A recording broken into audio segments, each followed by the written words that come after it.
trying to help in understanding the many issues and concerns that the public have about this technology, Mark gives us some food for thought, especially about how perceptions are created and shared throughout the world, and a lie and a lie and a lie repeated so many times become the truth. And we have listened to arguments, exactly what we are sharing today about what this technology is able to do or cannot be able to do. And our take has always been that once a technology is available in the global space,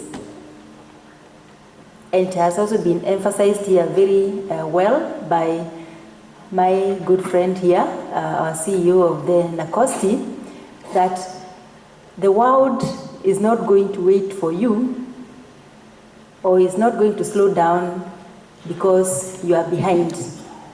And throughout the world we have seen, if a technique or a tool becomes available and you are not able to take it up and you keep debating, the loser is yourself. And so the best we can do for ourselves is to engage rather than talking against or across each other. We embrace each other's concerns.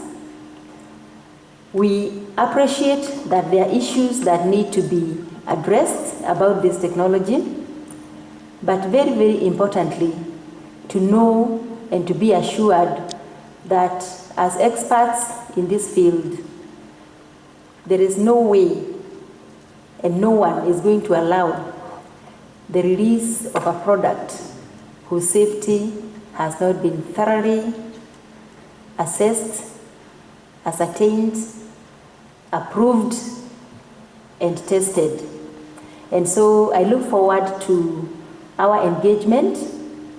Let us share freely our fears about the technology so that the experts can address these fears for us to move on, because the world is not going to wait for us.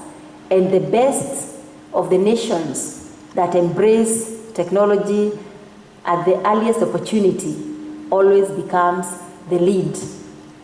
Now, the other point that I take from Mark is that we really need to shed off this victim mentality, that the technology is foreign, that we are not able to do it, because whenever I travel out there and visit some of these centers of excellence, I always find that most of the scientists who are actually working on these products that are in the market today are from Africa.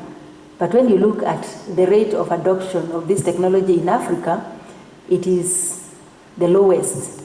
Currently, we only have 4 countries in Africa that have commercialized biotech crops and been able to put some product on the farmer's farm or table. These are South Africa, Burkina Faso, Egypt, and Sudan. But you know also what is happening in Egypt with the political unrest. I'm told that farmers and even the seed traders are not able to import seed for the farmers to plant this year, which is very unfortunate, because that means a drop in Africa. But hopefully other countries will take up, and Kenya hopefully will be one of them. Now, the global picture is that when you ask anyone, even any one of us here, what it will take to feed the world that is increasing by the millions every year, very few will have an answer. But when you ask the 17 or so million farmers currently growing GM crops in over 170 million hectares, they will tell you that they have a testimony to make, that the technology has benefits, but they also have some challenges. We need to address the challenges of access to the seeds, affordability of the seeds, and really how best to utilize this evidence so that we can move on. So thank you very much, and look forward to a lively debate.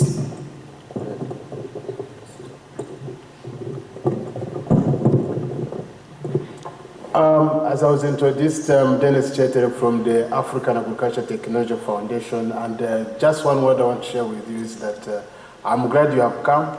An informed person is always a better person, and that's why I bet we are all here, and it's good we should share all we need to know with Mark, and I will leave it there. Thank you. Right. You want to say that? No? Okay. Okay, I think now we can go to the next session of questions and clarifications, comments.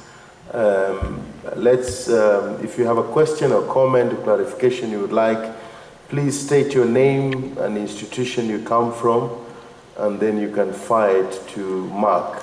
And of course, he can be assisted by colleagues who are seated this side. I like leaving you with phrases, go home with another one. I would like this to be an agenda by Africans for Africa. I believe that it's a high time that Africa takes the lead and stop being consumers of technology and being producers of technology. Questions? Clarification? Yes, I'll take about 3 or 4 and then we'll take another round. And I will not be happy if I don't see ladies' hands up as well. I need to have gender balance. I can see my brother, there's one here, then there's a lady there second, there's a gentleman third, and then there's my brother there fourth. Let's start with those ones. Your name, let's be brief so that we can give others the opportunity as well, and I can always come back to you later. Okay, thank you very much. My name is Gashehe. I'm a member of Unga Revolution. We are the one who are organizing Unga Revolution when the prices of Unga went up. And I make first a comment, Mr. Speaker, if you allow. There is a crisis, it's true, in Africa, and especially how will we feed our people? And now we have a gunpoint on our head. Either you take up GMO or you starve. My question is this. The entire Africa, when you look at it, it has the best soil, peasant farmers still feeding us. But what's happening, and it's happening in 1990s, World Bank and IMF came and told our government, please move away from agriculture, remove extension officers, do everything that you can do, but leave the farmers alone. Our ordinary farmers continue struggling, but even today they are feeding us in Nairobi. Now, there is a crisis of food. You have come with the technology of genetically modified food. And the big question, nobody in Africa is controlling this technology. It's big companies, as you have said, like Monsanto. My sister is talking there. The Egypt farmers cannot import what? Seeds from where? You didn't tell us from where. Why? Who is controlling the food system for them that they cannot import? My grandmother, who used to feed us, she didn't wait to import seed from somewhere else. But now you're telling her to wait seed to be imported from somewhere. What we are saying, and me I have said before when we were told by the millers that unless you accept GMO, the price of unga will continue to be 100. Then we told them we will not accept because that was conspiracy. So, what is the question? My question is this the second colonization of Africa through the control of food by big companies? Okay, thank you very much. I think, Mark, you've taken note of that. Let's go to the second one. Thank you. Lady? Yeah, thank you. My name is Grace. I work for Africa Seed Trade Association. My question is related to seed, in the seed industry and the biotechnology. I can't see Grace. Where are you? Oh, okay. Because I meant to pass it over to my sister. But Grace, you continue. My sister near Kihara. But Grace, continue, then I go to my sister. Yes, Grace. I assumed you saw my hand. Sorry for that. But all the same, my question is on seed, the seed industry and this biotechnology.